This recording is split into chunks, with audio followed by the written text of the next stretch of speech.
Formula One in 2020 isn't too far away. And yes, we are very, very excited. Like, we keep mentioning this all the time, but trust me, guys, I can't wait for it to return back into our lives and just get the season going again. Cars are being launched this week. It's been very, very exciting. And of course, testing begins next week for 6 days this year. Bit of a shame, but never mind. But today we're going to be talking about the negative side of Formula One. I know you don't want to hear like negative stories about Formula One and all this, but there are going to be times during the course of the season where we are going to be talking about drivers at risk of being like left or like sacked or whatever for 2021. So today we'll be discussing about who we think is at risk of being dropped this season. But before we start that topic, just before we recorded this week, it was announced that the Chinese Grand Prix has been postponed until further notice, I believe, as of now, because of that coronavirus that's doing the rounds in China. It was at risk since that was announced, since the disease kind of peaked in a way. They've been trying to find alterations as to swap races with one another, and really the track organisers approached Formula One and the FIA. Said we need to postpone this race until further notice, until the coronavirus has died down a bit and we've got it under control. F1 agreed, postpone the race. So I think it was the 18th of April it's going to be held. Not anymore. But there is still a chance that it could be held later on in the season. I was watching Sean's video just before the F1 Word, and he was explaining where they possibly could put it. And really, there's no real place to put it that would be actually quite sensible, because if you put it in certain locations, it's just going to be 3-4 races back to back, which would be a total nightmare. But let's see how that goes anyway. But Lyle, we're not going to China as of yet. We're not going to China in 2020. Are you disappointed? Are you happy with that? Because not a lot of fans are quite fond of that track. So where do you stand with that? Well, of course, I mean, the main thing is out of this is the well-being of people in China and in the world. Obviously, Formula One, the fans, the personnel, the drivers, that's all incredibly important to everyone. We would cancel Formula One if it meant saving from any danger. It is a little bit upsetting, obviously, for all the fans out there. Obviously, the country of China, who won't get to experience Formula One in April, kind of not sure what is going to happen. I do like the circuit, but obviously it just was one of the implemented tracks, really.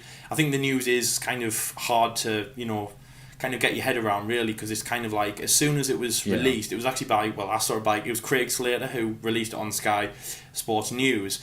It was pushed through actually by a recommendation by the global by the motoring department chairman of China, who basically said this race just isn't safe, and then obviously we should postpone the race to keep everyone safe. And obviously, as I just said, the well-being is important.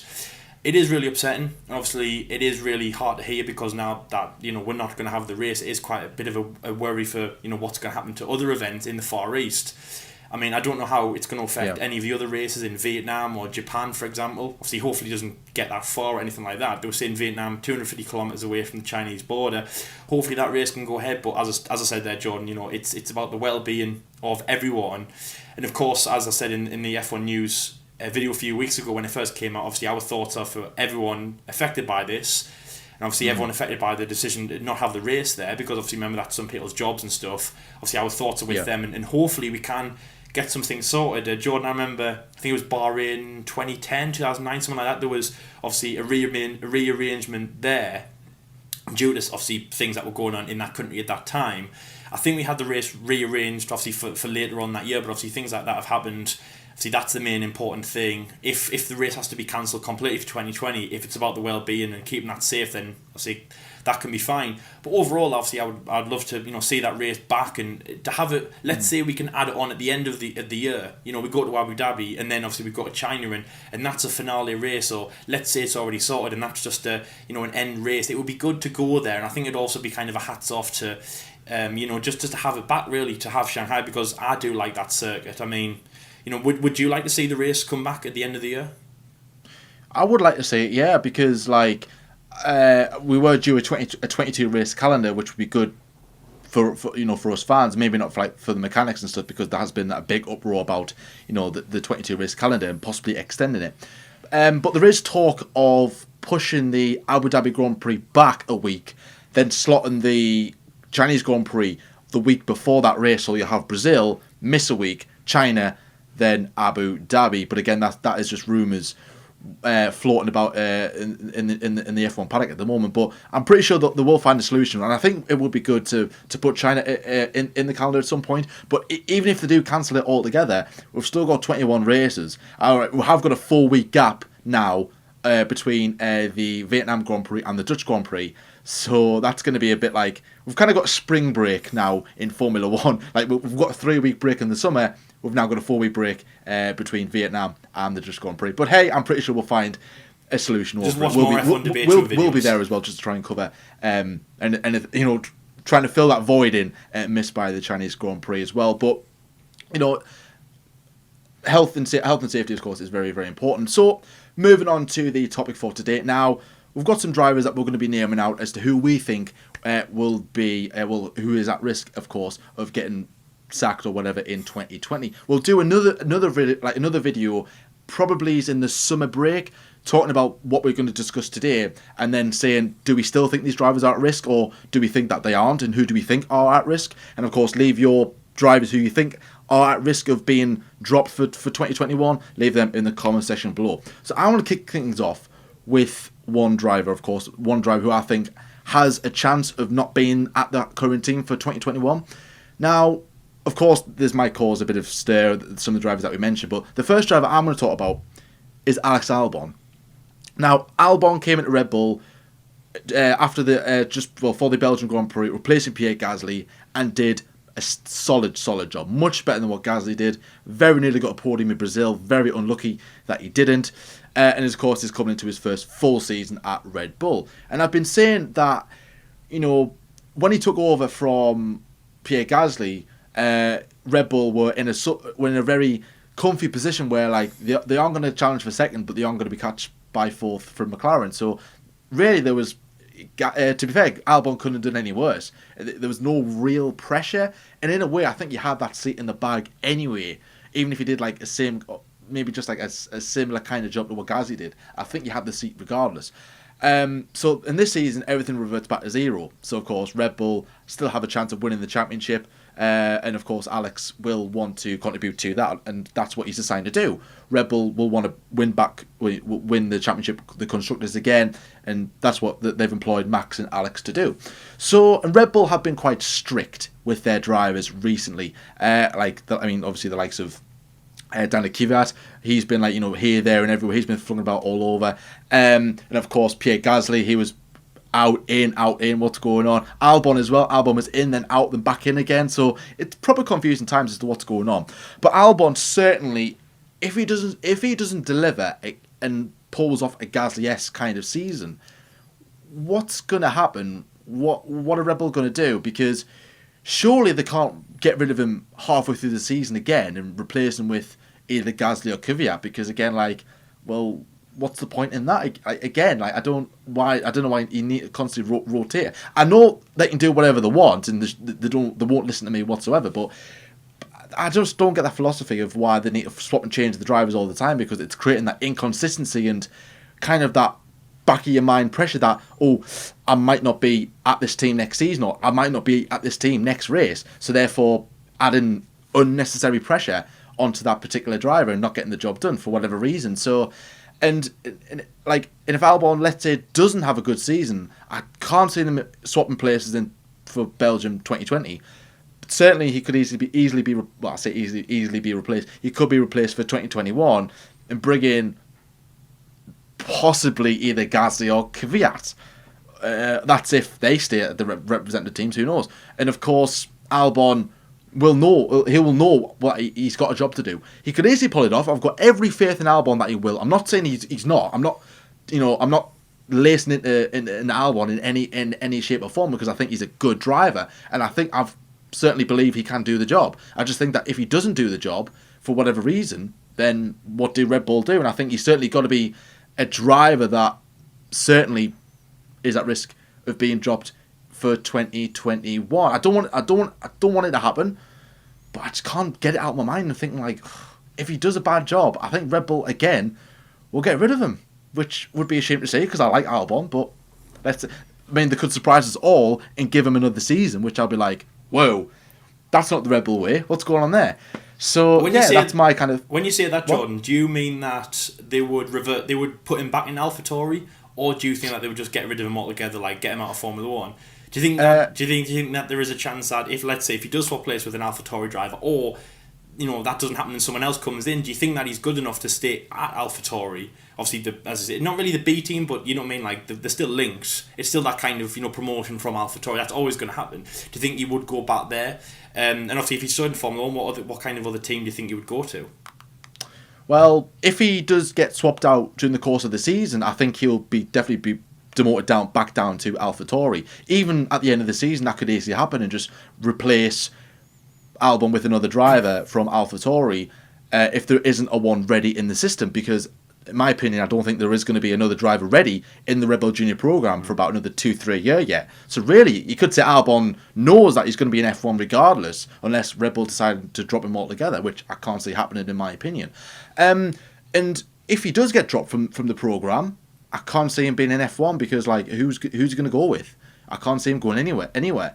And should he leave the sport, Formula E will be calling, because he did have a contract with Nissan, I believe, and then he obviously got rid of that and then went to Red Bull again for 2019. So, Toro Rosso Red Bull program for 2019. So if F1 does come to an end for him, certainly off to Formula E, but that's for another story. We're looking way too far down the line here. I think certainly Albon has a good chance of staying in Formula One. Should he be dropped by Red Bull, go off to AlphaTauri, and then probably replace him with another driver from that program. I know Vettel's rumoured to be in there, but the more I think about it, the more I'm like, I really don't know now. I'm not too sure. But again, we'll have to see how it goes. But Lyle, you're obviously you're a Red Bull fan. Where are you standing with me on that with Albon? I know you like Albon. Well, you like both the drivers, of course. But are you kind of in the same boat as me, where you think, well, Red Bull are quite strict with their drivers, or are you like, I think with the way the system is with Red Bull, I think Albon's got that seat safe for a couple of years yet. What's your stance on that? Well, I mean, I've said since it happened that all three Alpha. Okay, so let me before I confuse anyone. It's not that Albon doesn't deserve to be at Red Bull, but really there's only one driver at Red Bull which is safe. He's going to stay there until, and if he leaves, it's going to be his chance, and obviously that's Max Verstappen. Then after that, there's three AlphaTauri drivers, but it's a bit like football. It's like Alexander Albon has been loaned out to somewhere else. The others have as well. So obviously, Danny Kvyat's been at the team, Pierre Gasly's been at the team, Alexander Albon's been at the team. Alex has done well, and that's why last year he was signed till the end of 2020. And I still feel like it's a little bit of a probationary period for Alexander Albon. It's like baseball. It's like he's stepping up to bat. All three of them have stepped up to bat. They've been given the chance. It's just Albon's doing a better job. He's not safe. I don't think there's going to be a trading place, so I agree with Jordan there. I don't think there's going to be a trading place throughout the year, but he's definitely not safe. And something like that could happen where he could go back to AlphaTauri. And I think whatever happens, if like Gasly or Kvyat does replace him, or if not, he is safe in Formula 1 and he's going to go to AlphaTauri, if not somewhere else, because obviously everyone else is looking where he's coming from, and they also think that, I know it sounds a bit strange, but he's kind of in that group of Russell, Norris and Albon, the three amigos. They all came from Formula 2 together, they're all British, and you know what I mean, so he will find somewhere. I mean, just off the top of my head, maybe McLaren will pick him up, because I think Norris would love to keep him in Formula 1, but I don't know, that's just me spitballing. I do think Albon, he's safe at Red Bull, but not that safe. Not Verstappen-like safe. But yeah, we'll have to see. I think that he's safe for now, but we'll have to see. Anyways, so my driver, now obviously we've mentioned the team, and we've mentioned him, we've mentioned the team that he was at, and basically we've mentioned him without mentioning him, is the man who was at Red Bull, and obviously who was victim to trading places, Danny Kvyat. Now, obviously, when he was in Formula 1, when he was in Toro Rosso, I think it was 2014, he was tipped to be another Sebastian Vettel, another Daniel Ricciardo, who obviously went the year before him. Just a really fast, accelerated driver who was going to get a Red Bull, win championships, and get them back to the good old days. And I would say it wasn't looking that bad for Kvyat. Now, I know what's happened, right now, obviously, well, we've seen since 2016. But remember that day after the Russian Grand Prix in 2016, when we heard that Max Verstappen had been promoted over Kvyat. We thought, Kvyat's just come off a China podium. Why is this happening? He's actually not doing that bad. He went back, obviously, after being replaced by Max Verstappen, he went back to formerly Toro Rosso, didn't do very well. His results started to landslide, and then he was out of a drive in 2018. Then took a year out, obviously 2018, and then came back last year even, obviously with a new outlook on Formula One. When we heard that he was coming back, it was really amazing. It was like, oh, he's coming back. He's he's a driver who's kind of been kicked around Formula One for a little bit. But it was all about what can he do, what can he prove, and can he get back to Red Bull, which obviously I believed that he could. And I still believed that he could, and I still kind of had this belief that he could. And then obviously Albon went up. But that raised another problem.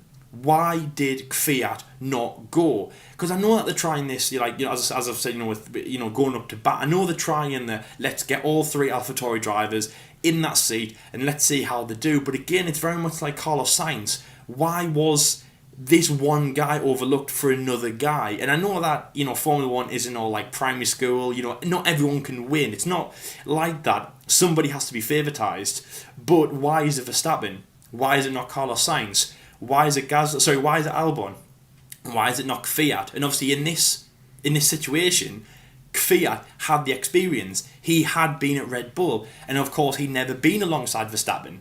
Obviously Verstappen was the guy that replaced him, so wouldn't that have been great for Red Bull to see the man who originally was at Red Bull sitting next to the man who replaced him at Red Bull? I think it would have been incredible, and I would have loved that lineup, Jordan. I really would have.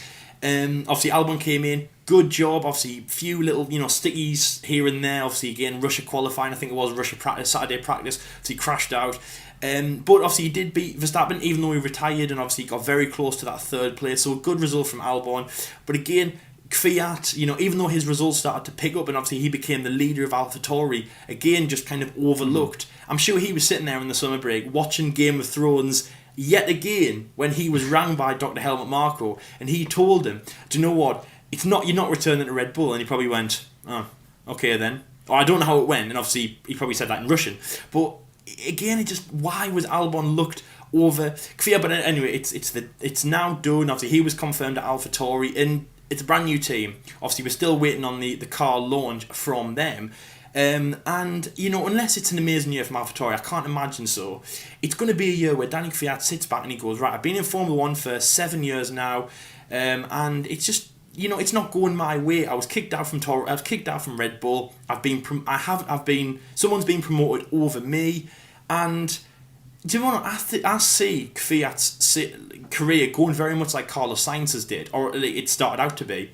Obviously, Carlos Sainz, Toro Rosso, as good as Verstappen, maybe even better, but we never knew because all eyes were on Verstappen. Verstappen got promoted over Carlos Sainz. Carlos got a new teammate, didn't really like it, wasn't really too much use at Toro Rosso. He was loaned out to Renault, and then at the Renault stage, Carlos Sainz was a bit of like what do I do now? And again, maybe you could say he was at risk back in, 2018. But then he found his rhythm, and obviously he found a team, McLaren, and obviously he's done absolutely amazing stuff. I think, did he win Driver of the Year or something? He was nominated. Yes, he did win Driver of the Year for us, and obviously I think he did really well, if not win it for F1. Incredible year for him. But it's starting out like that for Fiat, and I just feel like I just don't see him going.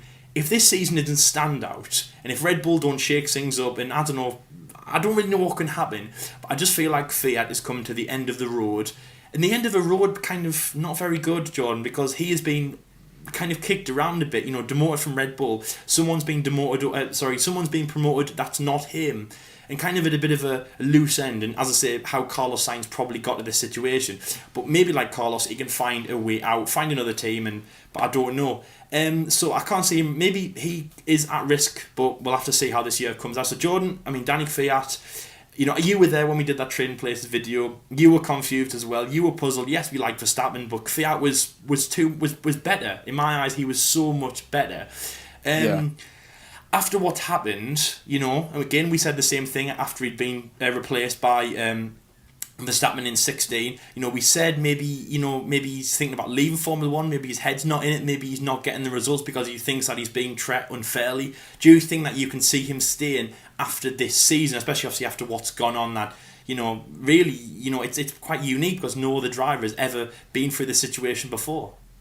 Yeah, to be fair, I'm still baffled that he even gives Red Bull the time of day. The fact that he was, at Toro Rosso at such a young age, promoted after one season, got a year and a half, well, I say a year and 4 races, back down, demoted, then sacked, and then reappointed. It was just like, what? And you still signed that contract for 2019. But I suppose if you're in F1, it doesn't matter who you're driving with, you're still in F1 at the end of the day.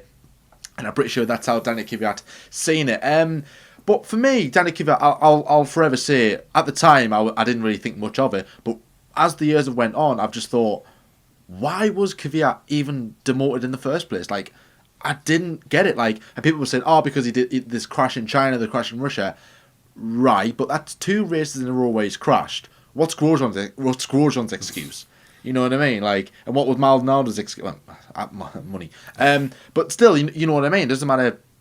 It doesn't matter. I say it doesn't matter how much money you're bringing. I guess it kind of does. But the point I'm making is that other drivers have had more crashes than what Kvyat did. Yet he got demoted, and that was the excuse. And I'm like, well, if you wanted Verstappen that badly, why didn't you get him at the start of 2016 instead of 4 races in? That was, in my opinion, bizarre, absolutely bizarre. But anyways, that was then. This is now. Danny Kvyat. Now I was thinking to myself here just before when I was listening to Lyle talk about Danny Kvyat. I said earlier about there's no real drivers ready yet. I've just thought of 2. I've just thought of 2 drivers that possibly could go into AlphaTauri for 2021. Yamamoto, I don't know his first name, but Yamamoto, he made an FP1 appearance in Japan, I believe, and Jüri Vips, the Estonian driver, I believe, who is going to Super Formula. So those 2 possibly might have a sniff at the AlphaTauri seat, replacing maybe one, even both of their drivers.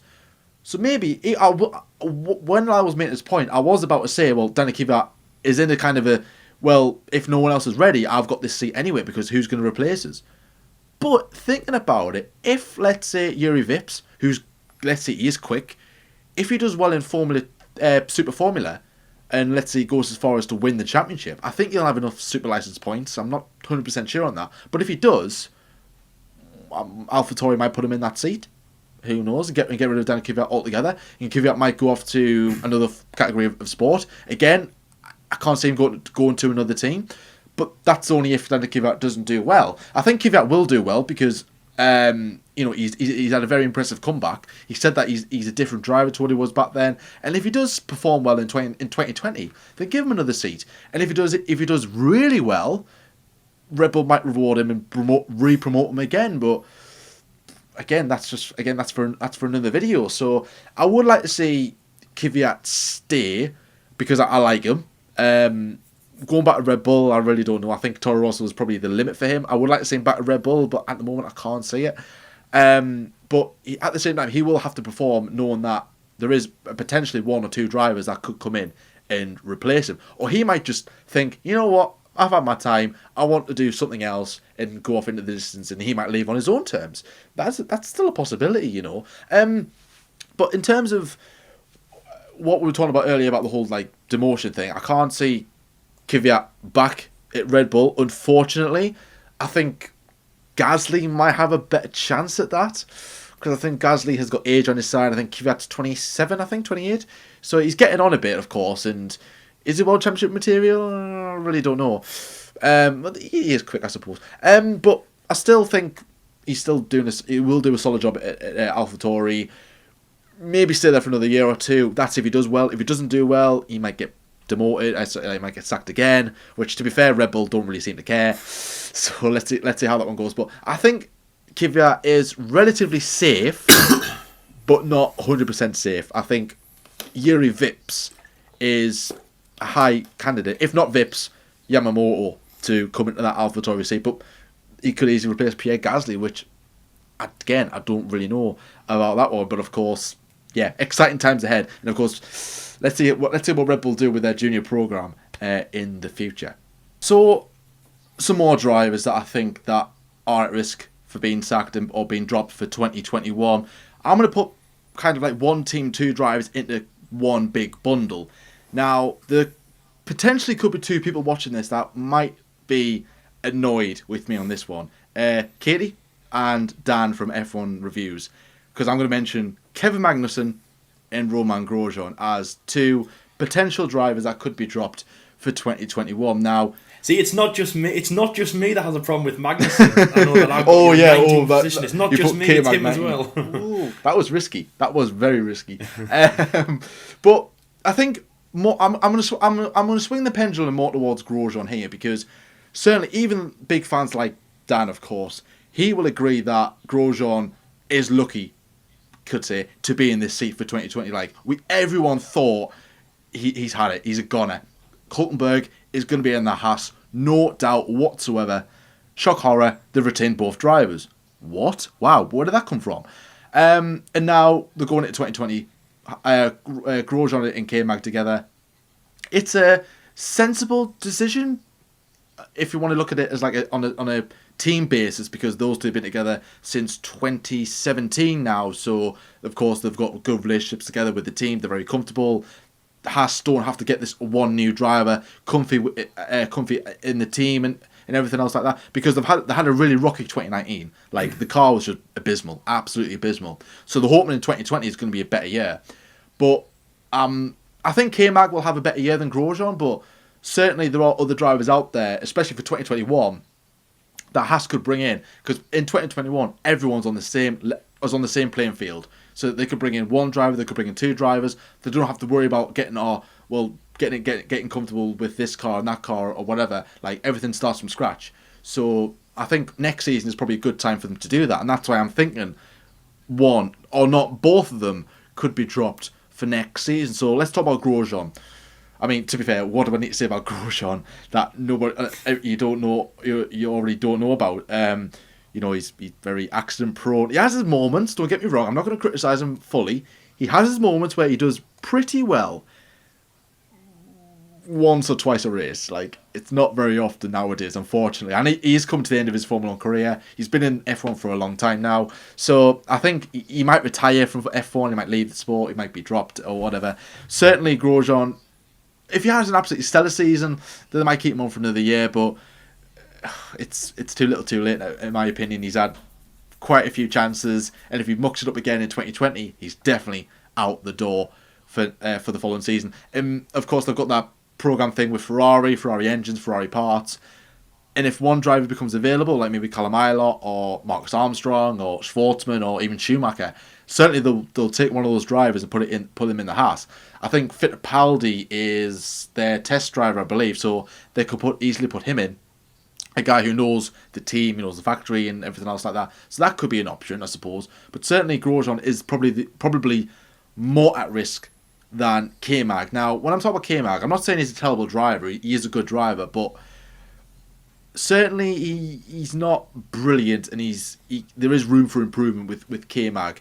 But if that car performs well, I think K-Mag will as well. And But again, if he has his little moments of where like he does like little crashes, or he has like he's like slow on qualifying or whatever when the car's supposed to be excelling, then certainly Haas might go, well, instead of trying to embed one well-known driver with a new driver, they might just get rid of both and just put them all together. I think K-Mag's got a better chance of staying. I just thought I'd bring his name in there because Haas might bring in two brand new drivers and then build the future on them, because K-Mag is a driver who, again, age isn't on his side. I think he's about 29, I believe, or 20 or 29. So, of course, he's not... I mean, he's peaking, but he's not World Championship material at this present time. So maybe in the future, he might move on to another team, maybe go back to McLaren or Renault or leave the sport altogether. Who knows? Or could join a brand new team if one decides to come in.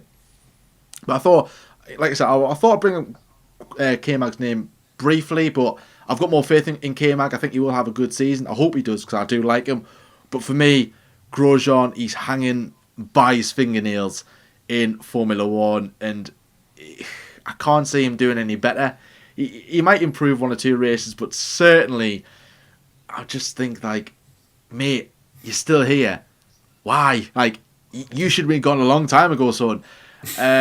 So yeah, I think that's all I've pretty much got to say on those two. But I would like to see one or two new drivers in a Haas, maybe Armstrong or even Ilott, for example, because if they do excel in Formula 2, because two relatively promising drivers, you could say, taking Haas on into the future for the new rules and regulations, maybe pushing Haas further up the grid. And of course, if they're bringing two young drivers, then that could be their lineup for the next 4 or 5 years, and doing what they did with K-Mag and Grosjean, and having that consistency of, well, we'll just keep development around these two drivers, rather than just swapping and changing every single year, creating that inconsistency balance. But Haas might have their own plan. I don't know. They might keep both drivers in 2021, which would be a big shock in my opinion. But hey, they might do brilliantly in 2020 and have every right to keep them. Again, that no car has hit the track yet apart from Red Bull,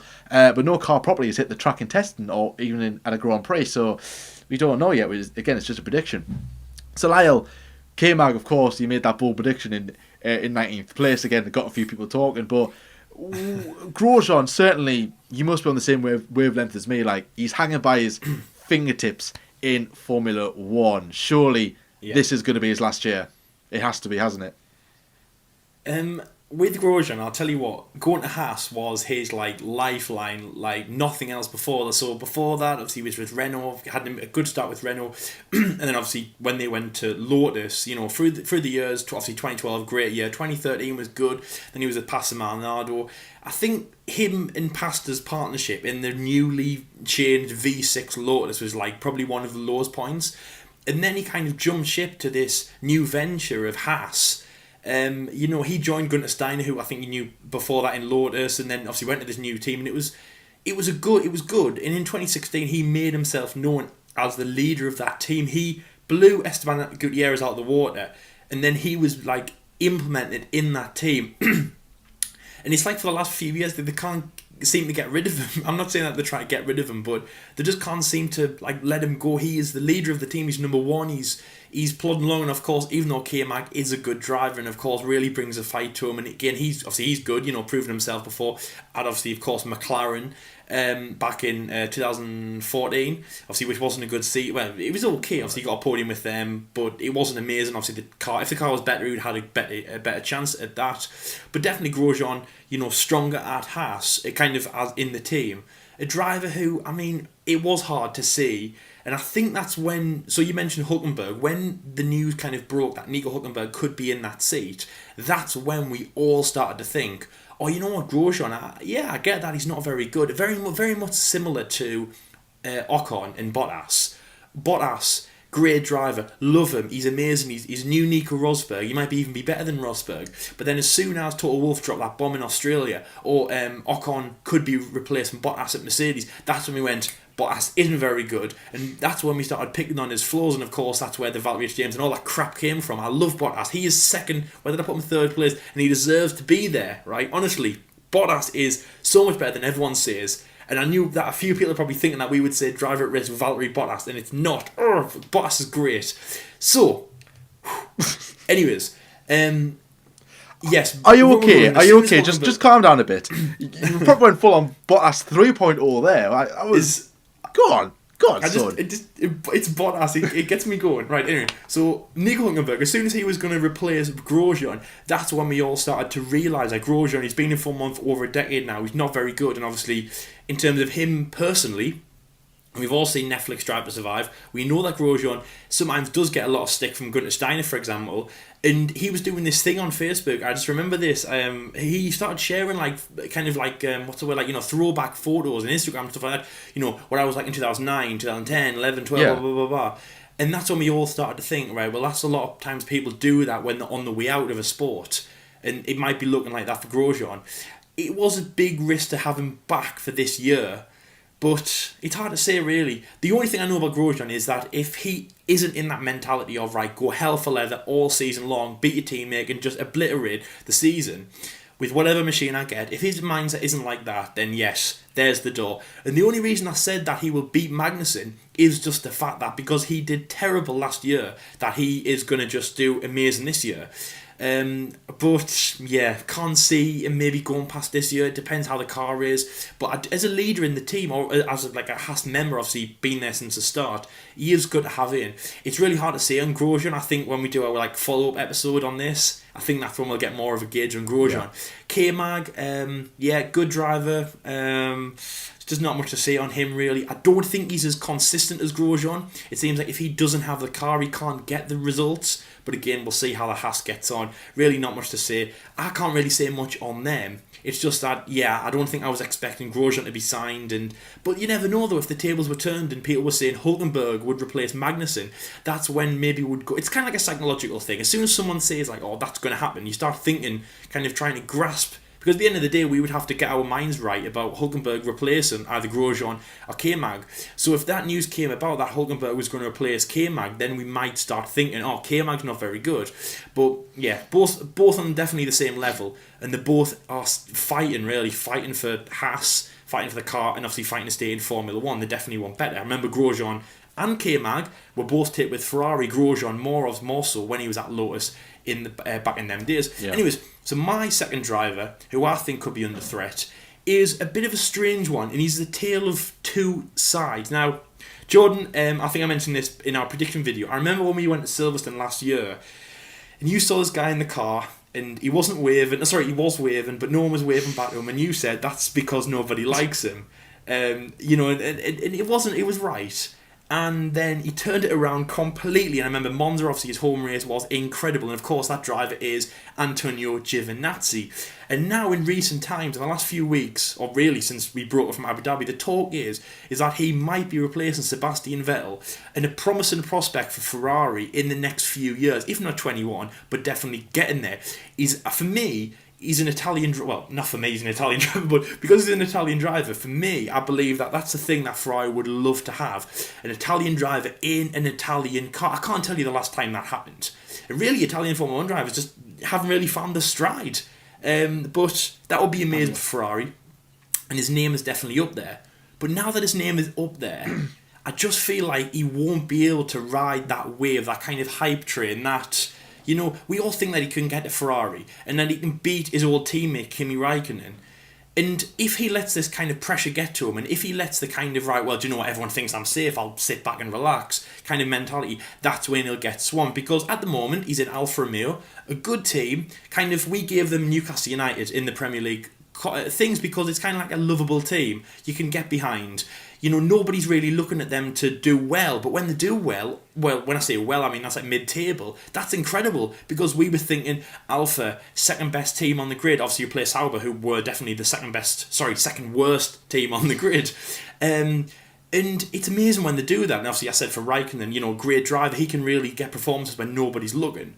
And Giovinazzi was the same as well, you know, got a few results out of the bag. But when he was thinking that nobody was watching him, he could get good results. For example, Italy, which I think was his best race. And obviously got a good crowd. And that's when I realised that, okay, the Tifosi like him and he can get to Ferrari one day. But now that he's got that pressure and that hype, or even that kind of spotlight of like a little bit of claim to fame, oh my God, I can get to Ferrari. If that gets to him, that's what might, you know, be his downfall. On the other side of the garage, his teammate Kimi Räikkönen, he knows that, you know, of course his seasons are, you know, numbered in Formula 1. This could be his last season, a sunset season, but a season where he is still a strong driver, and I feel like Kimi could even be stronger than he was last year. I just feel like with Giovinazzi, at the moment, I could go to Ferrari. But I feel like when we get to the summer break, it could all turn on itself really fast, and it could be, do you know what, he's not going to Ferrari, and he possibly could not be Alfa Romeo. I mean, it's hard, but I feel like without Giovinazzi, he's not safe whatsoever. It seems like he is. I don't know if he's thinking he can get to Ferrari, but if he does, he's definitely not safe there, and he's definitely not safe at Alfa Romeo. And it's going to be a hard few seasons for him if he does get there. I mean, if he gets to Ferrari, amazing. He could be an incredible driver. He could be like, for example, Nick de Vries, you know, Formula 2 world champion. He could have been a great driver in Formula 1, but obviously he had to not settle, but like go to Formula E because there was no Formula 1 teams available. Antonio Giovinazzi could be the same. He could be a great driver in Ferrari, but we'd never know because nothing would be available at Ferrari, or he just wouldn't be good enough to get that seat. And also, of course, there is drivers in Formula 1 right now who can get to Ferrari, or a button to get to Ferrari. Danny Rick, he is a big one, in my personal opinion. Obviously, Italian blood as well. Don't know why that makes a difference, but it will drive him to get to Ferrari. as I say, Renault, this is his most important season. He has got that. I would think that door is quite wide open for him at the moment. You got Sergio Perez as well. Sergio Perez to Ferrari, definitely. I know that he set his goals for that in Sauber, went the other way to McLaren, but now it's back on the table. He's had what feels like an eternity at Force India, and then Racing Point, and of course now Force India, Racing Point, Aston Martin. So now that there's all this fight for Ferrari going on, and of course Sebastian Vettel again, this obviously the tables are still the same of, can he hold up against Charles Leclerc? I have a bit more faith now that I've seen the car and him speaking, things like that. But what can he do? But Antonio Giovinazzi, the talk about him going to Ferrari can be one extreme, but the other extreme could be he could be out flat on his backside and just bomb at Alfa Romeo. I hope not. Obviously, I do like him as a driver, but I just don't feel like he's safe in Formula One at all, really. So Jordan, of course, Britain, he really changed his tune since then. The talk of him possibly going to Ferrari, obviously that was one of my theories, that he could possibly go to Ferrari. But when you think about it, he's not safe, and he's not really a promising talent. It's just one of those names where he could get there. But really, when you look at him, really, he's not safe at all. Of course, he came into the team. He'd been in he jumped around Formula 1 before. I think, didn't he make his debut in 2017? He crashed twice in his 2 races. Then, of course, good season. Good progressive with Kimi Räikkönen, of course, his teammate. But he's not safe, and it could go horribly wrong for him once a Ferrari prospect. And, of course, it could end up where he just is not in Formula 1 anymore. I think Giovinazzi, first of all, I thought he was never going to be getting into Formula 1. He was like 24, 25. He was like, no, I couldn't see him going anywhere. Had that couple of races with Sauber. And then got the full-time drive for 2019. I was like, oh, finally, here we go to see what Giovinazzi can do. He had a turbulent first half of the season, but certainly turned it around in the second half of the season, which was brilliant. And I think, actually, off the top of my head, just randomly, the last Italian driver to drive for Ferrari, I think, was Fisichella when he replaced Badoer, who was replacing Massa in 2009. So I think that was the last time there was an Italian in a Ferrari. So, and Giovinazzi will be aware that there is that possible chance of going to Ferrari.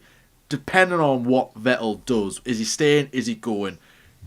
Nobody knows at this moment in time. But let's say Vettel does decide to pack up and leave. Giovinazzi will know. Even if Vettel doesn't say anything throughout the course of the season, Giovinazzi will know that he's in that mix to get that seat of Ferrari. I wouldn't put him favourite, but I'd certainly put him up there as one of the drivers in that mix. And that could he could either thrive on that and perform brilliantly, consistent results throughout the course of the season, beating Kimi Räikkönen, which he didn't do it at the start, but then he was a bit on par at the end, or he could just flop and get the pressure will get to him. And then if he does, no. But if he does have a good season, let's say, certainly Leclerc was of course he was in contention and he got the seat. So if Giovinazzi has a good season, why not give him the seat as well if Vettel does decide to leave?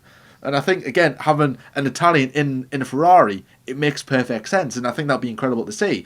Of course, Giovinazzi isn't the next big thing, but certainly he might do a brilliant job. I think he'll play a decent number 2 alongside Charles, but maybe Ferrari have someone else in mind. Ricciardo, perhaps, maybe Perez. I don't know about that one. But let's talk about this current season ahead with Alfa Romeo. Now, earlier I mentioned about there's possibilities of some drivers that could be going to Haas, Ilott, Armstrong, whoever. Certainly there's more chance of those type of drivers going to Alfa Romeo. Kimi Räikkönen, for me, is... I've said this for like 3 years now. He's definitely going at the end of the year. I'm sure he is. I'm absolutely sure he is. And if he does, certainly one of those 4 academy drivers will replace Kimi Räikkönen. Or if Räikkönen decides to shock us all and stay for another year, weird, then Giovinazzi, if he doesn't perform, certainly will be, at risk of being dropped because he's got the likes of those drivers coming through the ranks. And certainly 1 or 2 of those drivers will be up there at the front in Formula 2, maybe like Schumacher and Schwartzman. I think Schwartzman, for me, will probably get that seat, but in PR terms, I think Schumacher's the more sensible option. But if one of the, let's say if Räikkönen announces his future, and let's say Räikkönen says he's leaving, then I think that the pressure on Giovinazzi will go, just down a little bit, just go, okay, I'm more relaxed now. So I think one of those drivers, maybe not both the drivers might get promoted, but one of the drivers might get put into that seat. But if Raikkonen announces he's signing another year contract, Giovinazzi, you're at risk of being dropped. I mean, of course there's that chance of being promoted, but if Raikkonen signs that new deal, if Giovinazzi's like P12 and P13, he's at risk massively. But certainly there is question marks around Giovinazzi still. I think he's not a terrible driver, but he's not the next best up and coming thing. But he's certainly a quick driver, with no doubt. And I think if he was put in that Ferrari, I think he'll do a solid job, in my opinion. So, like I said, Leclerc was given the chance. So if Giovinazzi has a good year, let's say P8, P7, why not? Give him a chance. And if he doesn't do well, replace him with somebody else. Or maybe Ferrari might be waiting for one of their academy drivers to be ready to put in that seat, to let's say replace Vettel, who, when Charles is there for 5 years, to replace Vettel, then maybe put the likes of maybe Schwartzman or whoever in. But I think that's for another couple of years. Yeah. So maybe put Giovinazzi in, or somebody else like Daniel Ricciardo in there, just to fill the void until one of the drivers is ready. But I think Giovinazzi has a good chance of being in that Ferrari seat if Vettel does decide to leave. But of course, it all hangs in the balance of Sebastian Vettel. So that's where we're going to conclude this episode. Thank you so much for watching as well. Leave your opinions in the comment section below about anything that we've said today. Do you agree with our drivers? Do you disagree with our drivers? And who do you think is at risk of being dropped at the end of 2020? All this week, it's been a very, very busy week here on the F1 Debate Show. We're creating videos, reacting to the brand new cars for 2020. By the time this episode goes live, we would have done the McLaren one, which came out on Thursday, and then on Valentine's Day, Friday, for AlphaTauri and Mercedes released theirs, and then on Monday you've got Williams and Haas Racing Point releasing their cars, and then testing begins on the Wednesday, which again will be pretty cool as well. So go and check out those videos if you haven't already, and if you're new around here, then please subscribe as well. If you are liking what you see, give us a like as well, and of course comment below about anything that was said in today's episode. But anyways, guys, thank you so much for watching, and until next time, we'll see you later. See you later, guys.